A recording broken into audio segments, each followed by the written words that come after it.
তুলসী তলায় সন্ধ্যা প্রদীপ জ্বালালে কী কী উপকার পাওয়া যায়। নমস্কার বন্ধুরা, আজ চলে এসেছি আরও একটি নতুন ভিডিও নিয়ে। আশা করছি ভগবানের আশীর্বাদে সকলে ভালো আছেন, সুস্থ আছেন। তো বন্ধুরা, আমরা কিন্তু প্রত্যেকেই সন্ধ্যাবেলায় তুলসী তলাতে প্রদীপ দিয়ে থাকি। আর এই প্রদীপ দেওয়ার অর্থ কী, সেটাই আজকে আমি আপনাদেরকে জানিয়ে দেব এই ভিডিওর মাধ্যমে। এই জন্য আপনাদের কাছে একটাই অনুরোধ, ভিডিওটি সম্পূর্ণ দেখতে থাকুন, একদমই স্কিপ না করে। আর আমার চ্যানেলে নতুন হলে অবশ্যই কিন্তু চ্যানেলটিকে সাবস্ক্রাইব করে পাশে থাকবেন পরের ভিডিও পাওয়ার জন্য। সর্বপ্রথম বলি বন্ধুরা, আমরা প্রত্যেকেই সন্ধ্যাতে অবশ্যই করে তুলসী তলায় প্রদীপ দিই। আর এই প্রদীপ দেওয়ার অর্থ কী, বা সন্ধ্যাবেলায় তুলসী তলায় প্রদীপ জ্বালালে কী কী উপকার পাওয়া যায়, সেটি আজকে আমি আপনাদেরকে জানিয়ে দেব। তার আগেই বলি বন্ধুরা, সন্ধ্যাতে কখন তুলসী তলাতে প্রদীপ দিতে হয়। একদমই ঠিকই শুনেছেন, সন্ধ্যাবেলায় যখন সন্ধ্যা সাঁঝ হয় সেই সময়েই কিন্তু সন্ধ্যার প্রদীপ তুলসী তলায় জ্বালাতে হয়। আপনি হয়তো সন্ধ্যার অনেক পরেই সন্ধ্যা আরতি দিচ্ছেন, এটি কিন্তু করলে একদমই হবে না। সন্ধ্যাতে সন্ধ্যা সাঁঝের সময় কিন্তু তুলসী তলায় প্রদীপ দেওয়ার নিয়ম। আপনি সন্ধ্যার পরেই যদি অনেক পরে যদি সন্ধ্যাবেলায় তুলসী তলাতে প্রদীপ দেন, তাহলে কিন্তু আপনাদের সংসারে কোনো দিন আলোর শিখা হয়ে প্রদীপের আলোর মতো সংসারে আয়োন্নতি কোনো দিনই আসবে না। এই জন্য অবশ্যই করে সন্ধ্যা সাঁঝের সময়ে আপনাদের বাড়ির তুলসী তলাতে প্রদীপ দিতে হবে। আপনারা অবশ্যই করে সন্ধ্যা সাঁঝের সময়ই প্রদীপ জ্বালাবেন, এটি কিন্তু সংসারের জন্য খুবই মঙ্গলদায়ক।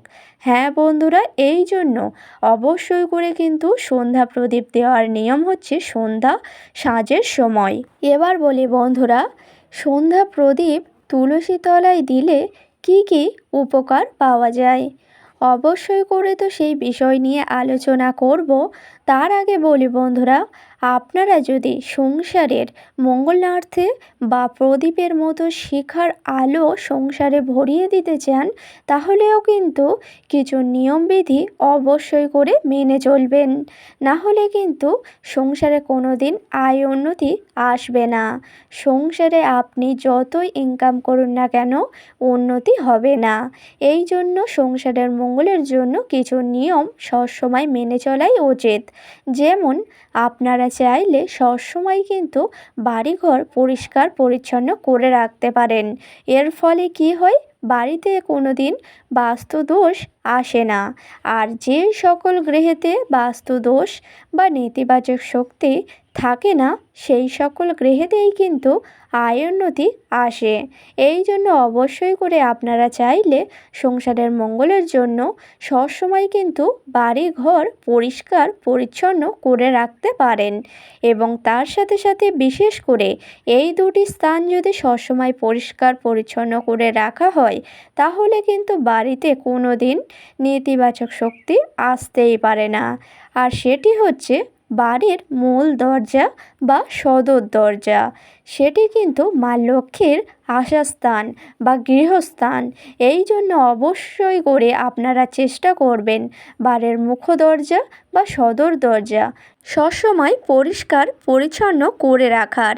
তাহলে কি হবে, সংসারে কিন্তু নেতিবাচক শক্তি আসতেই পারবে না। তার কারণ হচ্ছে বাড়ির সদর দরজাতে যদি কোনো খারাপ এনার্জি বা শক্তি আসে, তাহলে কিন্তু মা লক্ষ্মী সেই সকল গৃহেতে প্রবেশ করেন না। আর যেই সকল গৃহেতে মা লক্ষ্মী ভুলেও পা রাখে না, সেই সকল গৃহেতে কিন্তু কোনো দিন আয় উন্নতিও আসে না। এই জন্য বিশেষ করে বাড়ির সদর দরজা সবসময় পরিষ্কার পরিচ্ছন্ন করে রাখবেন। এবং দ্বিতীয় যেই স্থানটি হচ্ছে, সেটি হচ্ছে বাড়ির তুলসীতলা। এটি কিন্তু মা লক্ষ্মীর স্থিত হন এই স্থানে। এই জন্য বাড়ির তুলসীতলা খুবই শুভ একটি স্থান। এই জন্য অবশ্যই করে আপনারা যখন সকালের পূজা করবেন বা সন্ধ্যাতে আরতি দেবেন, সেই সময় কিন্তু সবসময় ভালো করে পরিষ্কার পরিচ্ছন্ন করে রাখবেন তুলসী মঞ্চ, যেন না তুলসী মঞ্চের আশেপাশে নোংরা আবর্জনা করে রাখা হয় বা এমন জিনিস রাখা হয় যেন না সংসারে কোনো দিন কুশক্তি বা বাস্তুদোষ আসে। এই জন্য অবশ্যই করে তুলসী মঞ্চ সবসময় পরিষ্কার পরিচ্ছন্ন করে রাখবেন, যার ফলে মা লক্ষ্মী তুলসী তলাতে স্থিত হতে পারেন এবং আপনাদের সংসারে সকল বাধা বিপদ থেকে রক্ষা করতে পারে। একদমই ঠিকই শুনেছেন। এই জন্য বাড়ির সদর দরজা ও তুলসী তলা এই দুটি স্থান সবসময় পরিষ্কার পরিচ্ছন্ন করে রাখবেন, যার ফলে মা লক্ষ্মী আপনাদের গৃহেতেই স্থিত হন এবং সংসারে আয়োন্নতি আসে এবং সৌভাগ্য আসে। এবং তার সাথে সাথে আপনারা চাইলে সকালে সূর্যোদয়ের সাথে সাথে যদি ঘুম থেকে উঠে যেতে পারেন, সেই সকল সংসারে কিন্তু কোনো দিন খারাপ শক্তি আসতেই পারে না এবং সেই সকল গৃহেতে কোনো দিন আয়োন্নতিও কমে না। তার কারণ হচ্ছে সকালে ব্রহ্ম মুহূর্ত, যেটা ভোরের টাইমে ঘুম থেকে ওঠা অত্যন্ত শুভ বলেই মনে করা হয়। সূর্যোদয়ের সাথে সাথে ঘুম থেকে উঠে গেলে কিন্তু সংসারে উন্নতি আসে, সৌভাগ্য আসে। এই জন্য অবশ্যই করে সূর্যোদয়ের সাথে সাথে ঘুম থেকে ওঠা সংসারের জন্য খুবই মঙ্গলদায়ক। এই জন্য আপনারা পারলে অবশ্যই করে সূর্যোদয়ের সাথে সাথে সকালবেলা ঘুম থেকে উঠে যাবেন এবং সংসারের কাজকর্মও সকাল সকাল সম্পূর্ণ করে নেবেন। তারপরেই কিন্তু চান সেরে সকালের নিত্য পূজা 12টার আগেই সম্পূর্ণ করে নেবেন। অবশ্যই করে কিন্তু সকালের নিত্য পূজা 12টার আগেই সম্পূর্ণ করা উচিত। তার কারণ হচ্ছে 12টার আগে সম্পূর্ণ না যদি পূজা করতে পারেন, তাহলে কিন্তু সেই ভোগ 12টার পরে যেই পুজো দেবেন আপনারা, সেই ভোগ কিন্তু ভগবান গ্রহণ করেন না। এই জন্য সবসময় সকাল সকাল চান সেরে সকালের নিত্য পূজা সকাল সকাল সম্পূর্ণ করে নেওয়ার। আর এই কাজগুলি যদি করতে পারেন সংসারের জন্য খুবই মঙ্গলদায়ী হবে। এই জন্য সংসারের মঙ্গলের জন্য এই কাজগুলি সবসময় মেনে চলুন। তো এবার চলে আসি মূল বিষয়ে। সন্ধ্যাবেলায় তুলসী তলায় সন্ধ্যা প্রদীপ জ্বালানোর উপকার কী কী? আমরা হিন্দুরা প্রত্যেকেই কিন্তু সন্ধ্যাতে অবশ্যই করে তুলসী মঞ্চ পেয়ে প্রদীপ জ্বালাই। আর এই প্রদীপ জ্বালানোর অর্থ কী এবং উপকার কী, সেটি আজকে আমি আপনাদেরকে বলবো। আর সেটি হচ্ছে বন্ধুরা, আপনারা যদি সন্ধ্যাতে, হিন্দু শাস্ত্রে প্রত্যেক হিন্দু ঘরের গৃহবধূরা সন্ধ্যাতে অবশ্যই করে সন্ধ্যাবেলায় তুলসী তলায় প্রদীপ জ্বালান।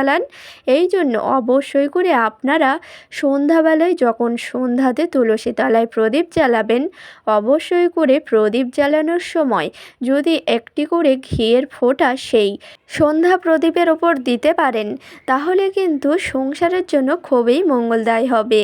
তার কারণ হচ্ছে প্রদীপের ওপর ঘিয়ের ফোঁটা দেওয়া খুবই শুভ। এই জন্য অবশ্যই করে আপনারা একটি ঘিয়ের বোতল কিনে রাখতে পারেন এবং প্রতিদিন সন্ধ্যাবেলায় যখন তুলসী তলায় প্রদীপ দেবেন, সেই সময় একটি করে ঘিয়ের ফোঁটা সেই প্রদীপের ওপর দিয়ে দিতে পারেন। এটি কিন্তু সৌভাগ্যের চাবিকাঠি, সংসারের উন্নতির একমাত্র প্রতিকার। এই কাজটি অবশ্যই করে নিত্যদিনের মতো সন্ধ্যাবেলায় প্রদীপ জ্বালানোর সময় তুলসীতে এই সময় করুন। আর এর উপকার হচ্ছে বন্ধুরা, আপনারা যদি প্রতিদিন নিত্যদিনের প্রদীপ জ্বালানোর সময় তুলসী তলায় এই একটি করে ঘিয়ের ফোঁটা দিতে পারেন, তাহলে কিন্তু সংসারের জন্য খুবই মঙ্গলদায়ী হবে। আপনাদের সকল বাধা বিপদ কেটে যাবে এবং আপনাদের সংসারে সৌভাগ্য মা লক্ষ্মী নিয়ে আসবে। এই জন্য এই উপকারগুলি পেতে অবশ্যই করে সন্ধ্যাবেলায় প্রদীপ দেওয়ার সময় এই কাজগুলি করুন, দেখবেন মা লক্ষ্মীর আশীর্বাদে সংসারে আয় উন্নতি আসবে, সৌভাগ্য আসবে এবং গৃহদোষ বাস্তুদোষ একেবারে দূর হয়ে যাবে এবং আপনার স্বামীর আয় উন্নতি বৃদ্ধি পাবে, আয়ু বৃদ্ধি পাবে, আপনার সকল মনস্কামনাও পূর্ণ হবে। তো বন্ধুরা, আশা করছি ভিডিওটি সম্পূর্ণ বোঝাতে পারলাম। আপনারা অবশ্যই করে কিন্তু নিত্যদিনের মতো এই কাজগুলি মেনে চলুন, সংসারে সৌভাগ্য আসতে বাধ্য এবং আপনার স্বামীর আয় উন্নতিও বৃদ্ধি পাবে, সৌভাগ্য আপনার সুখের চাবিকাঠি হবে, মা লক্ষ্মীর আশীর্বাদে আপনার সংসার মঙ্গলময় হবে। তো বন্ধুরা, আশা করছি ভিডিওটি সম্পূর্ণ বোঝাতে পারলাম। আজকের ভিডিওটি ছিল এই পর্যন্ত। ভিডিওটি ভালো লাগলে অবশ্যই করে লাইক করবেন, শেয়ার করবেন, কমেন্টে লিখে যাবেন জয় মা লক্ষ্মীর জয় এবং আমার চ্যানেলে নতুন হলে অবশ্যই চ্যানেলটিকে সাবস্ক্রাইব করে পাশে থাকবেন পরের ভিডিও পাওয়ার জন্য। সকলকে জানাই অনেক অনেক ধন্যবাদ।